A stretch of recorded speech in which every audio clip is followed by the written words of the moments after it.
Nagluto ulit tayo ng ginataang gabi. Lagyan na natin ng kanyang gata.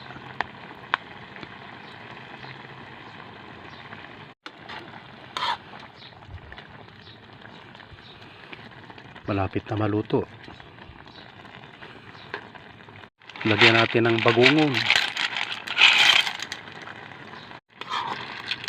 Halo natin.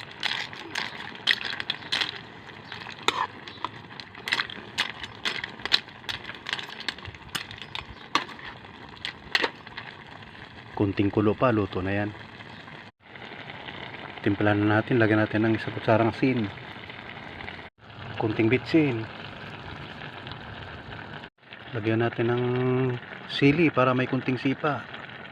Luto ng ating ginataang gabi na may bagungon. Sarap. Pwede na kumain. Thank you for watching.